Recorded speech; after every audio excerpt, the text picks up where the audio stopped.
de Cristo.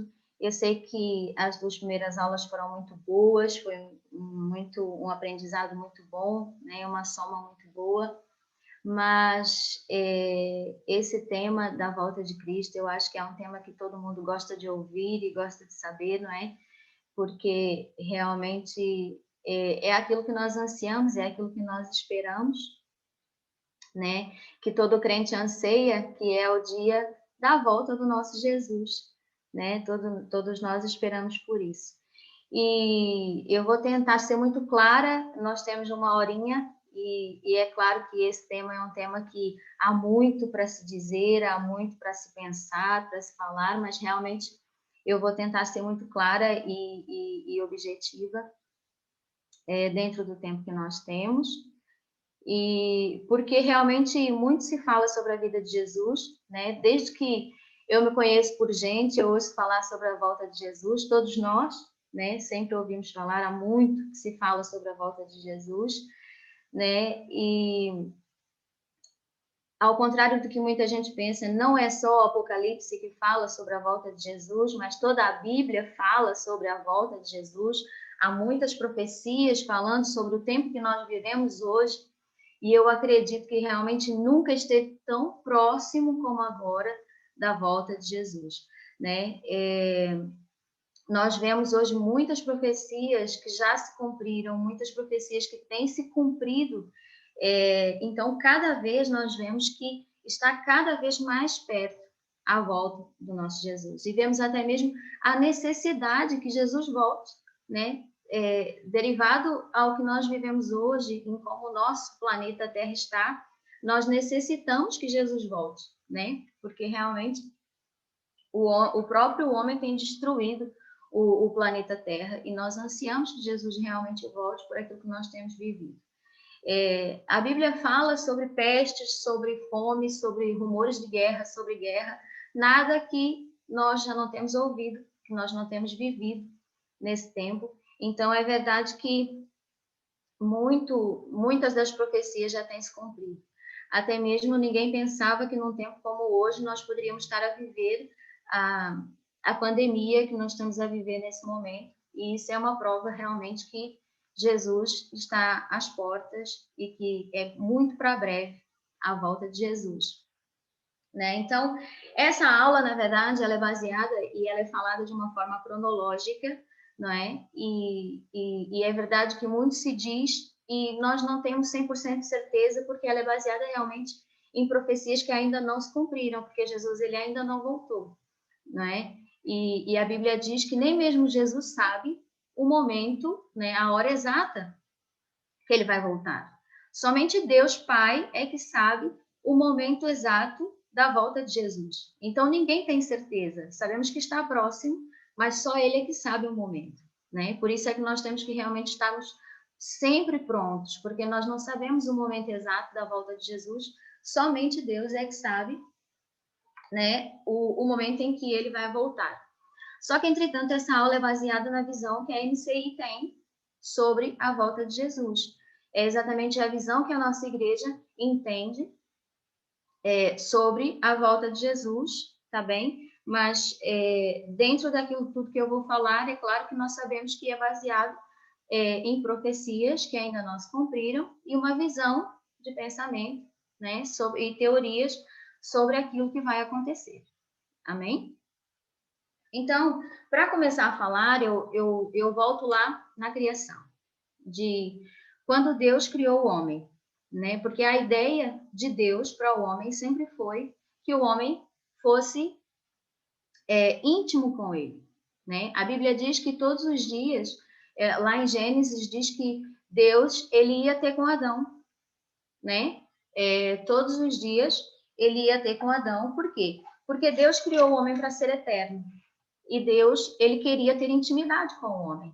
A ideia de Deus para o homem era ter uma grande intimidade com ele, né? Mas, por causa do pecado do homem, porque o homem resolveu comer do fruto proibido, né? Ele, então, ele teve conhecimento do mal, ele teve conhecimento entre o bem e o mal. E isso fez o quê? Realmente rompeu essa intimidade, de Deus com o homem, né? A partir do momento que Adão e Eva pecaram, o que aconteceu foi que eles tiveram conhecimento de sentimentos que outrora eles não tinham. Nós vemos que Adão e Eva, no momento em que eles comeram do fruto, eles tiveram vergonha por estarem nus, mas na verdade eles sempre estiveram nus.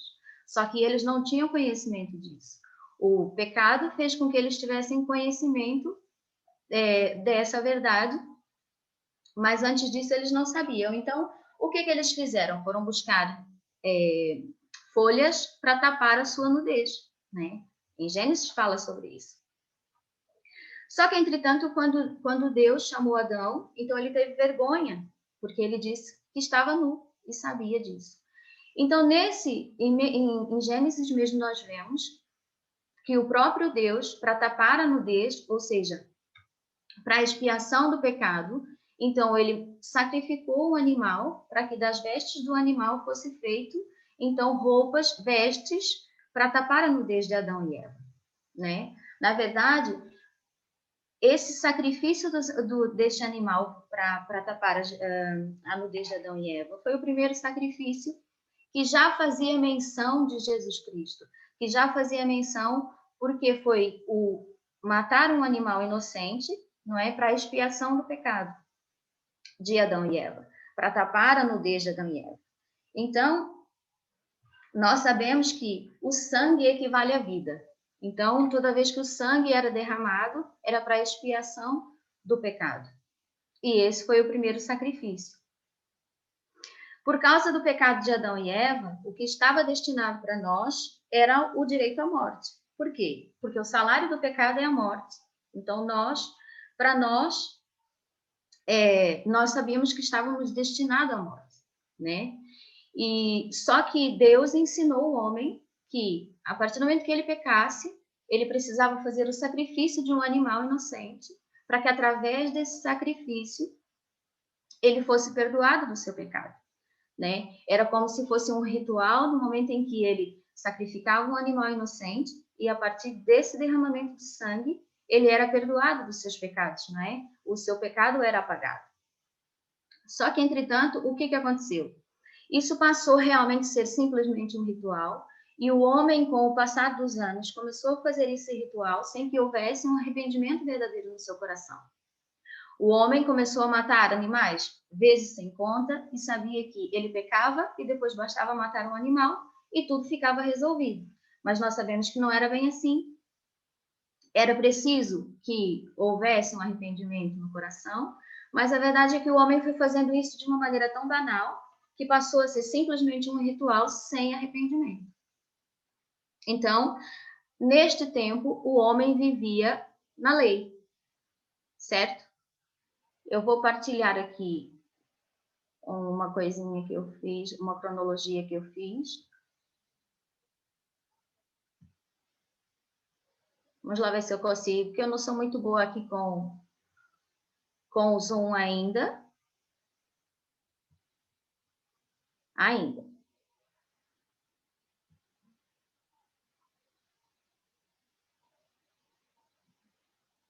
Conseguem ver bem? Tá aparecendo? Sim? Está a aparecer branco com um risquinho, com uma setinha. Agora vai aparecer aqui. Era suposto aparecer.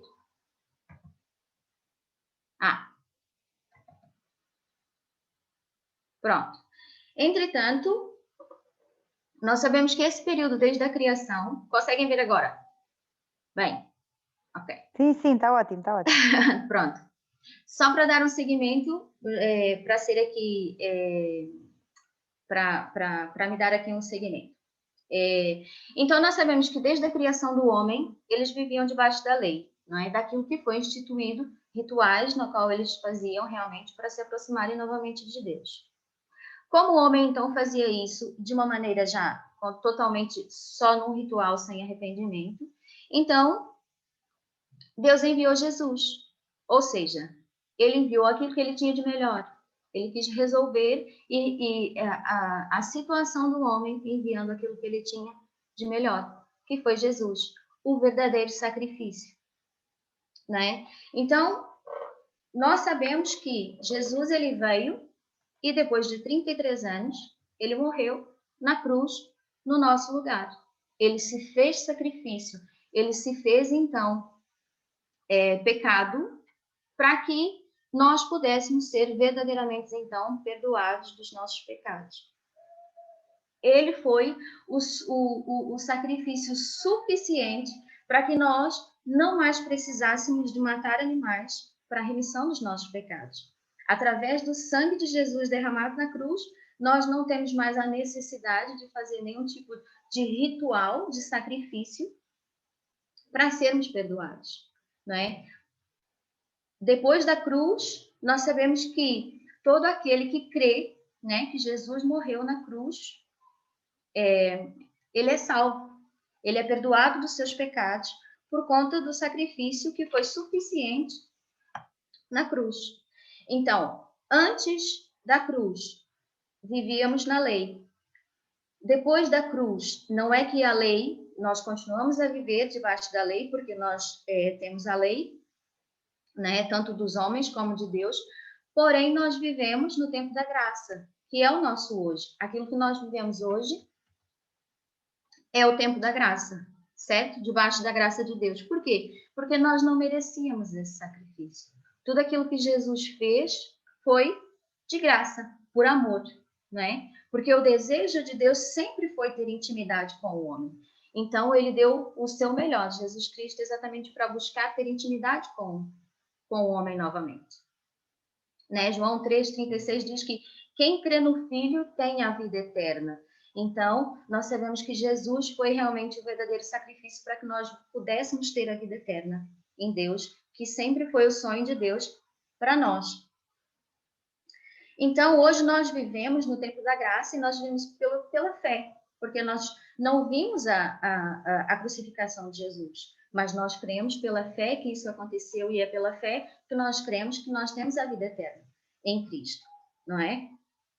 Então, nós sabemos que Jesus, ele morreu na cruz, mas ele ressuscitou, certo?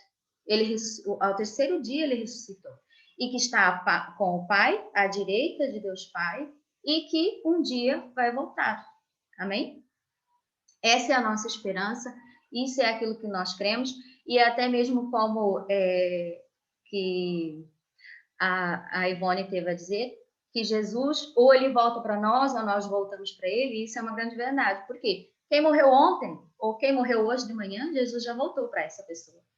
Né? Nós estamos à espera de Jesus porque nós estamos vivos. Porém, aquele que morreu em Cristo Jesus, Jesus já voltou para ele. Né? Porque nós estamos à espera de Jesus e sabemos que ele vai voltar. Então, hoje, o que nós esperamos? Nós esperamos pelo arrebatamento, o arrebatamento da igreja. Então, Jesus, ele vem buscar a sua noiva. A Bíblia fala de Jesus como um noivo que vem buscar a sua noiva. E nós, a igreja de Jesus, esperamos pelo noivo. Entretanto, existem dois eventos distintos, que é sobre a volta de Jesus e a vinda de Jesus. No arrebatamento, Jesus ainda não é a segunda volta de Jesus. O arrebatamento é quando Jesus vem buscar a sua noiva. Nós é que vamos ter com Jesus. Nesse evento, Jesus ele não pisa a terra. Ele vem buscar a sua noiva e nós vamos ter com ele. Né? Mas a Bíblia diz que primeiro aqueles que morreram em Cristo vão ser ressuscitados. Após esses que morreram em Cristo serem ressuscitados, é que nós então vamos ser como que raptados da terra e vamos ter com Jesus. Aonde nós vamos ter com Jesus? Nós vamos ter com Jesus nas regiões celestiais, em algum lugar. Nas regiões celestiais, vamos subir e ter com Jesus. Aonde não interessa, né? O importante é estarmos realmente com Jesus, porém nós sabemos que é num plano celestial e vamos estar com Jesus. E receberemos então corpos glorificados. Por quê? Porque quando Jesus quando ele ressuscitou, ele teve com os discípulos e num primeiro momento os discípulos não reconheceram Jesus. Por quê? Porque ele tinha um corpo glorificado.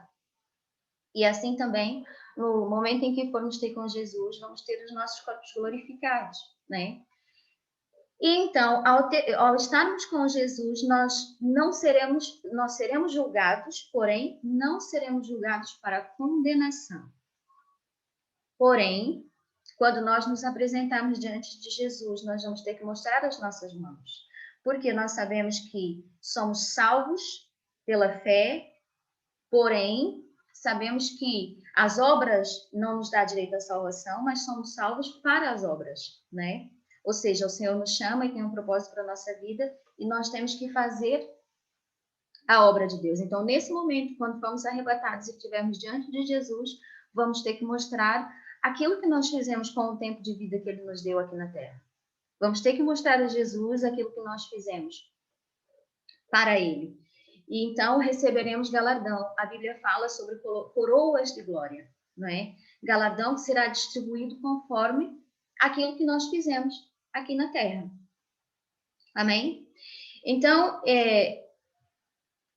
Jesus, ele só vai voltar, ele só vai realmente arrebatar a sua igreja a partir do momento que todas as pessoas ouvirem falar de Jesus. Por isso é que realmente há uma pressa de falar do amor de Deus, de falar realmente de Jesus, de falar que Jesus morreu na cruz e que realmente há uma salvação. Por quê? Porque ele vai voltar. Mas ninguém poderá chegar diante de Jesus e dizer assim, mas eu não sabia. Eu não estava pronto porque eu não sabia. Porque realmente Jesus ele é justo, Deus ele é justo e realmente ele só vai voltar no momento em que todas as pessoas já tiverem ouvido falar do amor dele. Então, é importante dizer também que Jesus ele era judeu, não é? E ele veio para os judeus. Porém, os judeus o rejeitaram. E por isso foi dado o direito de sermos feitos filhos de Deus. Por quê? Porque nós sabemos que mesmo no natural, quando um filho é adotado, a partir do momento que toda a burocracia já foi feita, não é? E legalmente o filho é adotado, ele tem os mesmos direitos que um filho de sangue. Portanto, nós temos os mesmos direitos que os judeus, o povo escolhido de Deus, porque nós fomos feitos filhos de Deus. Mas, entretanto, nós veremos então que Jesus ele vai lutar até o fim pelo seu povo. Por quê? Porque o povo, os judeus nunca deixará de ser o povo escolhido de Deus. Por quê? Porque Deus fez uma promessa a Abraão. Então, ele vai cumprir essa promessa até a última. Então, por que os judeus não entenderam ou não viram Jesus como o Messias? Porque a Bíblia menciona várias profecias, e algumas profecias falam da vinda de Jesus em glória, né? Montado num cavalo branco. Mas, entretanto, também há profecias que falam de um Jesus que vem de uma maneira simples, humilde, sem formosura, né? Fala que ele seria rejeitado. E é claro que, pensando no Deus, o Senhor dos Senhores, é muito mais fácil pensar realmente um Deus em glória, e não de maneira humilde. Entretanto, eles só entenderam que Jesus viria em glória. Por isso, quando Jesus veio, eles viram Jesus simplesmente como um profeta. Não entenderam que Jesus era o Messias. E nós esperamos Jesus na sua segunda vinda, enquanto que os judeus esperam a primeira vinda de Jesus. Então, também há os judeus messiânicos que já entenderam, que já aceitaram Jesus como Senhor e Salvador, ok? Então, a igreja foi arrebatada, e a partir do momento em que a igreja é arrebatada, começa então o período da grande tribulação, que são 7 anos de tribulação, no qual a terra vai passar. Estes 7 anos de tribulação é dividido em 2 partes, 3 anos e meio e 3 anos e meio. Então, imagina, ao arrebatamento, a Bíblia fala sobre que onde estiverem 2, um vai ser levado e o outro ficará. Então, nós sabemos que infelizmente, em muitas famílias nós sabemos que maridos vão ficar e a esposa vai ser arrebatada, ou filhos vão ficar e os pais arrebatados, ou filhos vão ser arrebatados e os pais vão ficar. Então imaginem como ficará a Terra nesse momento, o caos que vai se instalar na Terra nesse momento. Principalmente para aqueles que sempre ouviram falar e que tinham conhecimento, mas que não levaram a sério. E que no momento em que a igreja for arrebatada, vai se dar conta que ficou para trás.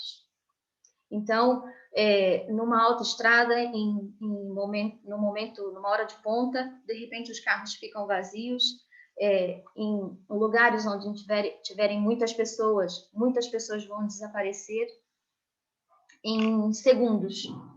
Portanto, imagina, o mundo ficará um caos, né? Se nós achamos que hoje nós vivemos um tempo difícil, imagine então para essas pessoas que ficarem para trás o quão difícil vai ser. E a Bíblia fala que nesse momento da tribulação vai ser levantado então o anticristo. O anticristo é um homem direcionado por Satanás, comandado por Satanás, que um líder político, não é, que vai ser levantado. E ele, num primeiro momento, aproveitando a fragilidade das pessoas nesse momento, vai ganhar a confiança de muitos, não é? E ele vai fazer muitas coisas boas. E, dentre elas, uma das coisas que ele vai fazer é trazer uma paz aparente. Ele vai trazer paz no Médio Oriente, porque nós sabemos que toda a vida houve guerra no Médio Oriente, desde Isaac e Ismael, nós sabemos que há a guerra entre os judeus e os muçulmanos, não é? Mas ele vai trazer paz no Médio Oriente. Ele vai, então, trazer paz. Sempre houve guerra contra Israel, e nesse momento, então, ele vai trazer paz. E vai parecer que tudo vai ser bom. Tudo aquilo que ele fizer nesse momento de fragilidade vai ser muito bom. As ideias dele vai parecer muito boas num primeiro momento. Diante daquele caos que foi, então, colocado, vai parecer que tudo está resolvido. Então, facilmente as pessoas se voltarão para ele. Mas todos aqueles que ficaram por trás e têm conhecimento e sabem que realmente a igreja foi arrebatada e que realmente entenderem que esse líder é o anticristo, eles ainda poderão se salvar. Nesse tempo da tribulação, eles ainda poderão permanecer em Cristo, só que será um tempo ainda muito mais difícil, porque nós sabemos que com o arrebatamento da igreja, o Espírito Santo também será retirado da terra. Então, se hoje para nós sabemos que nós temos o nosso Consolador, que é o Espírito Santo, nós temos o nosso Ajudador, que é o Espírito Santo, então será um tempo ainda muito mais difícil, porque o Espírito Santo não mais estará na terra para ajudar. Eu não vou dizer nos ajudar, porque realmente eu acho que hoje o que nós temos que ter no nosso coração realmente buscar estar pronto para o dia do arrebatamento, porque assim a gente não precisa se preocupar com o resto, não é? Nós temos que ter o nosso coração pronto para sermos arrebatados e o resto serem realmente só teorias e nós não nos preocuparmos com o resto. Amém? Então, o que vai acontecer? Nesses 3 anos e meio, vai ser instalada, então, a marca da besta, que é o que também todo mundo já ouviu falar. Essa marca vai ser uma marca que nós sabemos, a Bíblia fala sobre uma marca na mão direita ou na testa, mas não sabemos exatamente como será. Se é um chip, se é exatamente uma marca, não sabemos exatamente como é que ela vai ser apresentada, porém, é uma ideia muito boa. Visando aquilo que nós temos vivido hoje, porque cada vez mais a sociedade caminha para o cartão único, o documento único, cada vez mais temos aplicativos para facilitar as coisas, para termos cada vez menos papéis, menos situações. Então, a mentalidade do mundo hoje já caminha para que isso seja feito. Então, essa marca vai ser uma marca que vai fazer, então, como se ela não precisa mais de nenhum tipo de documentos ou cartões, tudo vai ser naquela marca. De maneira que qualquer pessoa que queira comprar, vender, negociar, vai precisar ter a marca. Então, de uma forma, de um pensamento lógico humano, é uma ideia boa, por quê? Porque ela vai acabar com o mercado negro, com as transações ilegais. Facilmente se chegará a um assassino, a um ladrão. Por quê? Porque essa marca vai ter todos os dados de uma pessoa. Portanto, facilmente um criminoso será encontrado. Então, não é uma marca que vai ser instalada de maneira que é a marca da besta, né? Aceitem a marca da besta. Não, vai ser colocada de uma forma realmente vista como uma ideia muito boa. Só que, para aqueles que ficaram por trás, para aqueles que sabem que essa marca realmente é a marca do anticristo, eles não poderão ter essa marca, mas viverão de maneira totalmente clandestina, porque não tendo a marca, não tem como fazer nenhum tipo de coisa legal, porque precisa da marca para isso. Só que, entretanto, aceitar a marca é negar definitivamente a Cristo. Aceitando a marca, não há mesmo maneira nenhuma de voltar atrás. É realmente aceitar o governo e o senhorio de Satanás na sua vida. Então, terminando os primeiros 3 anos e meio, que será um tempo de uma paz aparente, então esses últimos 3 anos e meio será realmente um momento em que o anticristo vai realmente revelar a sua identidade, revelar a sua maldade, e realmente a Bíblia fala de realmente um tempo de horrores nunca vistos. Acredito que seja um tempo em que é impossível pensar o que pode acontecer nesse tempo de uma maldade, né, de um próprio governo de Satanás sobre a terra. E nesse tempo, então, o anticristo se voltará contra Israel, contra o povo de Deus, e muitas nações se unirão ao anticristo. Muitas nações, então, vão se levantar contra Israel e a favor do anticristo. Tudo bem até aqui? Eu estou falando muito rápido? Tá tudo bem? Sim? Pronto. Fazendo aqui um parênteses para falar de uma coisa muito importante que a Bíblia chama-nos igreja, né, como a noiva de Cristo e que Jesus é o noivo. Então, a Bíblia também fala das bodas do Cordeiro, ou seja, do casamento da noiva com o noivo, né? O tempo em que vai haver uma festa, que é a união, porque nós esperamos por isso, não é? Do casamento do noivo e da noiva. Jesus, ele vem buscar a sua noiva e nós vamos para as bodas, ou seja, vai ser a festa do casamento, do encontro da noiva com o noivo. Quanto tempo vai durar essa festa? Eu também não sei dizer, mas nós sabemos que essa festa vai acontecer e que eu acredito que será um casamento perfeito. E acredito que essa festa não tem um tempo determinado, porque eu acredito que a partir do momento que encontrarmos com Jesus, vai ser realmente um tempo perfeito, um casamento perfeito.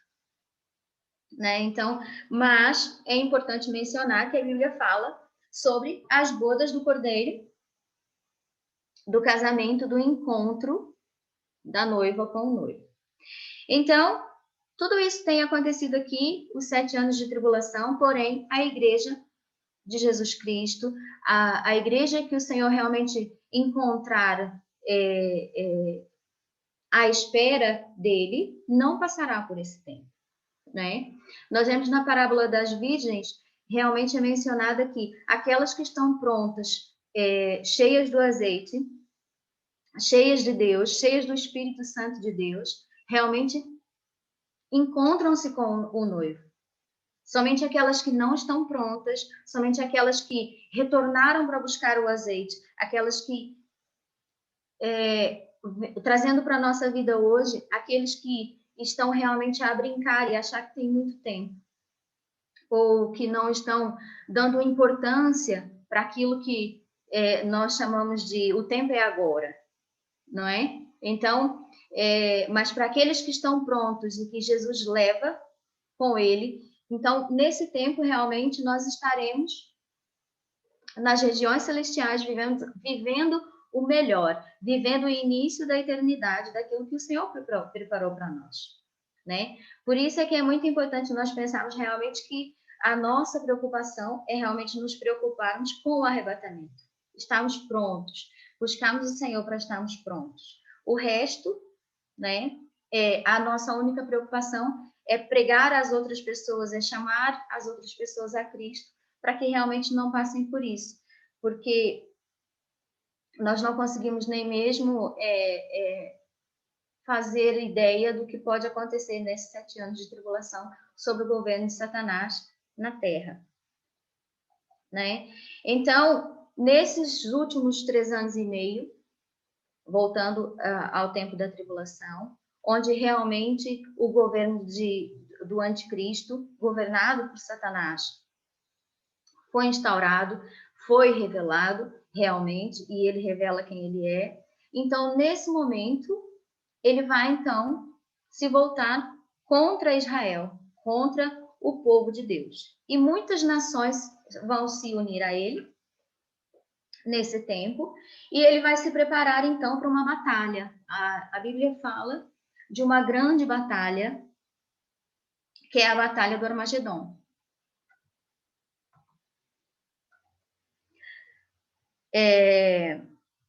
O anticristo, ele, juntamente com muitas nações e com os seus aliados, né, ele se prepara para vir contra Israel, contra o povo de Deus. Mas, na verdade, o que ele não sabe, ou ele sabe, mas ele vai, então, travar uma batalha contra o próprio Jesus, o próprio Deus. Por quê? Porque toda essa batalha e todos aqueles que o seguem vêm numa batalha contra os judeus. Essa batalha vai acontecer num vale chamado Vale do Megido, em Israel. Por acaso, eu tive o prazer de lá estar, de conhecer esse local, mas é mesmo um vale muito plano, onde acontecerá essa batalha. E a Bíblia diz que é uma batalha sangrenta.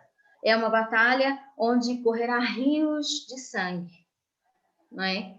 Então, nesse momento que se inicia a batalha do Armagedon, nesse momento em que o anticristo se levanta juntamente com o seu exército, dos seus seguidores, contra os judeus. Então, nesse momento da batalha do Armagedon, é quando então Jesus, cumprindo a profecia que ele viria em glória no cavalo branco, com olhos como chamas de fogo, né, como rei dos reis. Então, nesse momento, é que sim, se cumpre essa profecia. Vocês estão me ouvindo bem? Eu estou ouvindo, acho que tem alguém com o microfone ligado.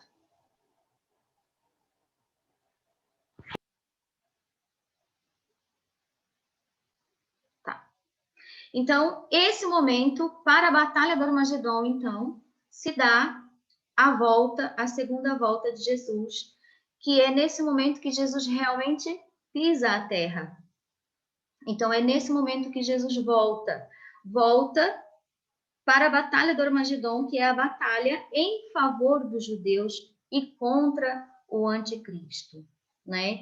Isso nós vemos lá em Apocalipse, que fala mesmo que ele virá em glória, né? Como o rei dos reis. E com o seu exército em cavalos brancos também, com vestes de linho puro, que somos nós, a sua igreja, com o seu exército. Nós seremos o exército de Jesus Cristo, que lutaremos com ele a favor dos judeus contra o anticristo e contra o exército do anticristo. Então, quando a Bíblia fala que será uma batalha onde correrá rios de sangue, sabemos que essa batalha já está vencida. Ela ainda não começou, mas nós sabemos quem é que vence essa batalha e quem é que perde essa batalha.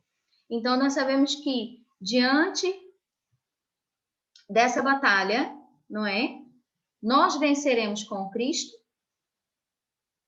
Nós venceremos com Cristo essa batalha sempre a favor dos judeus, porque até o fim Deus há de cumprir a promessa de que ele seria pelos judeus, dele que ele lutaria pelos judeus, né? Então essa batalha é a favor daqueles que não aceitaram a marca, que não aceitaram o senhorio do anticristo e permaneceram até o fim. Então nós sabemos que nessa batalha do Armagedon, realmente a vitória é de Jesus, a vitória é nossa. Todo o sangue derramado será sempre um sangue derramado não do exército de Cristo, mas do exército do anticristo, não é? E nós sabemos que os judeus, assim que o anticristo se levantar, eles saberão logo que quem é o anticristo, porque eles têm realmente o pleno conhecimento disso que nós estamos a falar, da questão da marca, da questão da volta, que eles esperam a vinda de Jesus, mas eles também sabem do levantar do anticristo e da marca do anticristo. Então, essa batalha vai se dar, então, a favor dos judeus. E no fim dessa batalha, vai restar muitas pessoas ainda. Por quê? Porque nem todas as nações se unirão ao anticristo.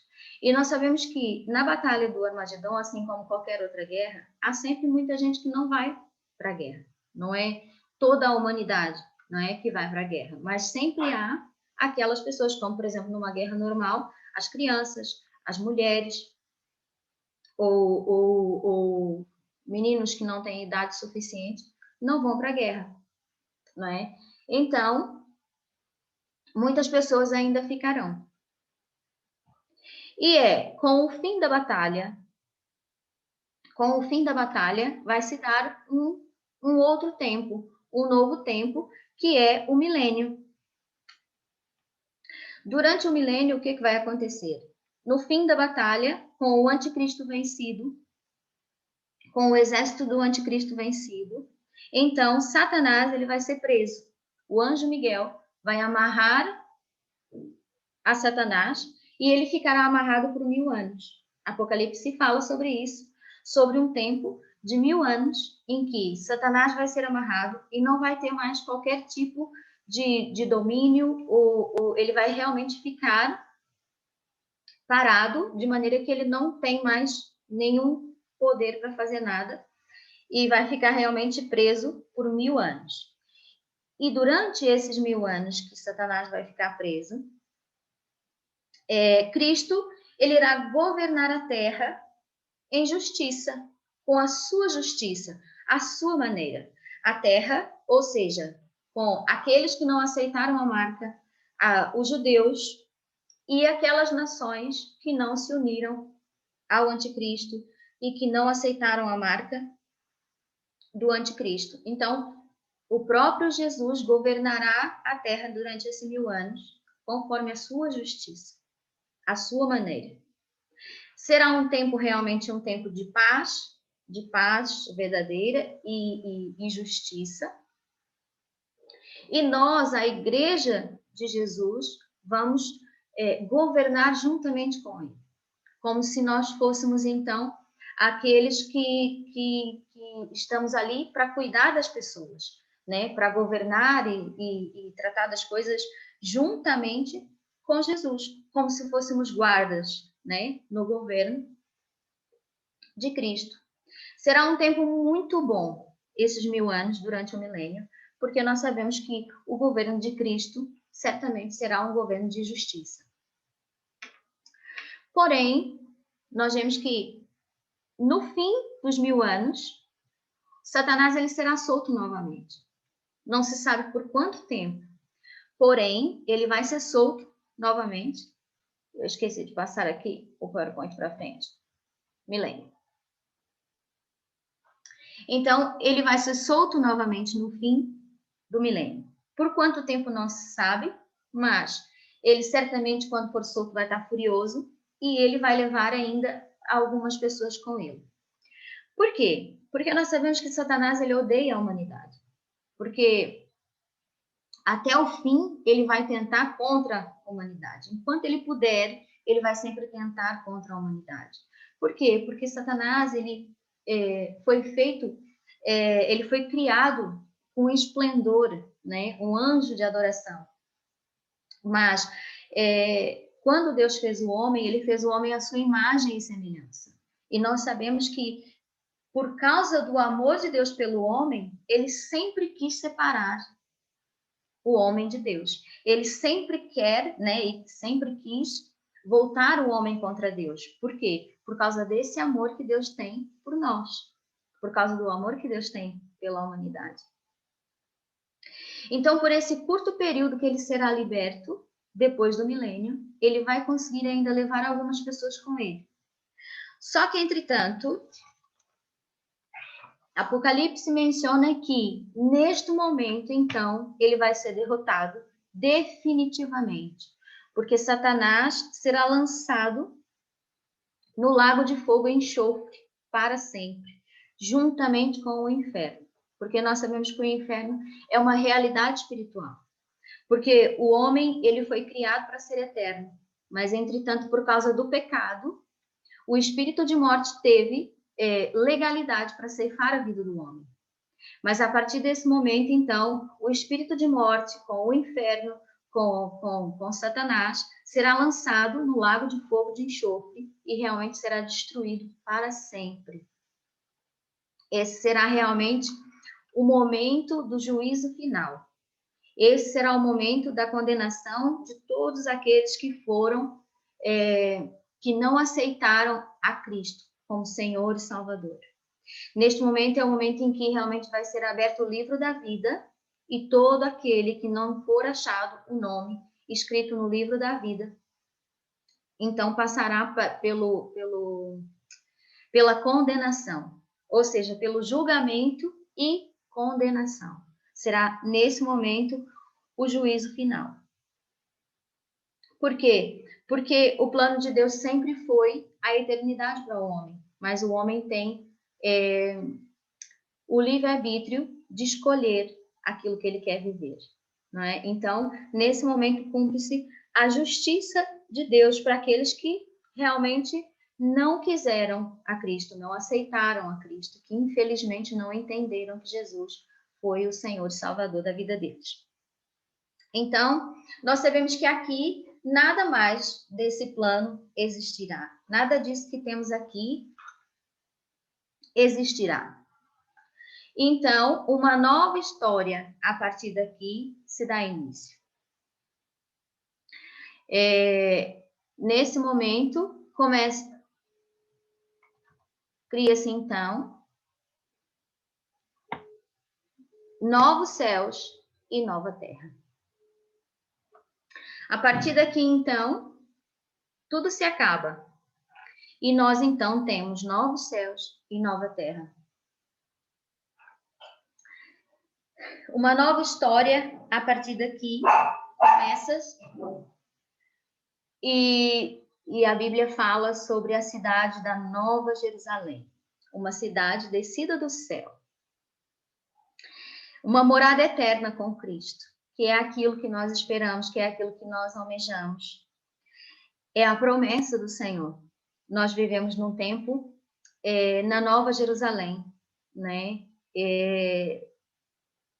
Eu acredito que todo aquele que ama o Senhor espera por esse dia, que realmente se cumprirá a promessa de que nesse tempo não haverá mais morte, não haverá mais dor, nem choro, nem tristeza, nem lamentação, preocupações, traições, ambições, aflições, né? Nesse tempo realmente será aquilo que nós ansiamos e esperamos, de viver em Cristo, de vivermos realmente a eternidade, aquilo que o Senhor sonhou para nós, aquilo que o Senhor sonhou quando criou o homem, né? Que o homem fosse eterno, que o homem fosse íntimo com Ele. Então, quando nós chegarmos à Nova Jerusalém, será então o tempo de vivermos todas essas promessas que o Senhor tem para nós. E eu não sei vocês, mas eu realmente anseio por esse dia, por viver esse tempo, sem dor, sem aflições, sem viver aquilo que nós vivemos hoje, né? Porque é muito bom servir o Senhor, é muito bom estar no Senhor, é muito bom viver os planos e os propósitos do Senhor, mas como será bom o dia que realmente pudermos viver na eternidade com Cristo. Na cidade, né? Porque a cidade Nova Jerusalém, descida do céu, em perfeição, com ruas de ouro, né? Que é onde nós vamos viver, que é a promessa do Senhor para nós, onde haverá realmente o amor entre nós, nós amaremos uns aos outros com o mesmo amor de Jesus, com o mesmo amor que Ele nos amou, né? Então, realmente, tudo será perfeito, né? Será um tempo de viver realmente a eternidade, como Deus sonhou para nós. Amém? Então, amados, eu consegui ser muito rápida, são 17h53. Eu espero que tenha sido, que tenha dado para entender, que não tenha sido muito rápido.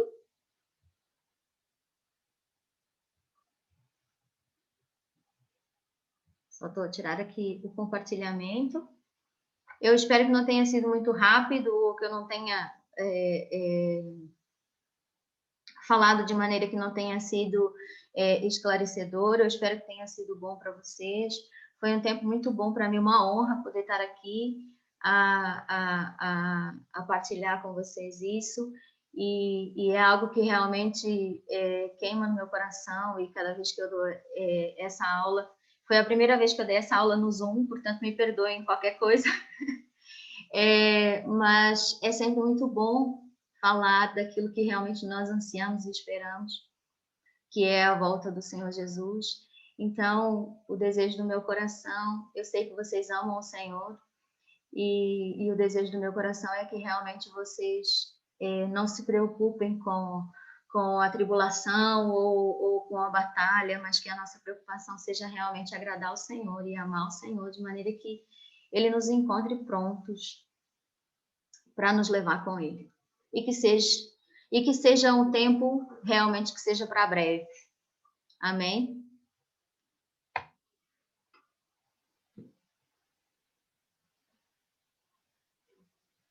Amém, Léo? Muito bom. Obrigada. Obrigada, pastora. Muito obrigada, muito obrigada. Foi muito bom, sim.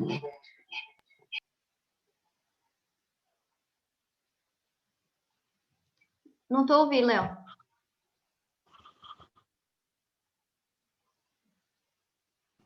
O Léo só aparece daqui a 5 minutos.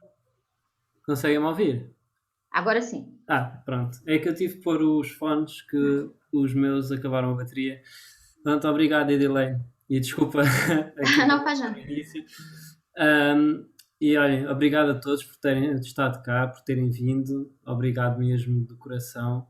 E vamos continuar durante a semana nesta busca a Deus, continuar buscando, e eu amanhã vou pôr os manuais das aulas para a próxima semana, como fiz no início desta, e que possam estudar, possam ter perguntas, questões. Está lá, os professores têm-se mostrado todos disponíveis para as vossas questões. Então, como estas aulas são curtinhas, que realmente possam colocar as vossas dúvidas, se têm às vezes até outras opiniões, coloquem as vossas opiniões no grupo, porque eu tenho a certeza que os professores estão mais do que disponíveis para falar com vocês, para também mostrar e aprofundar também mais coisas. Então, o CMC é uma oportunidade que vocês têm para fazer isso.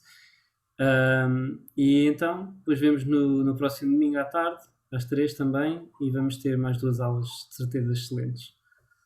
Obrigado a todos. Boa tarde a todos, obrigada. Tchau, tchau.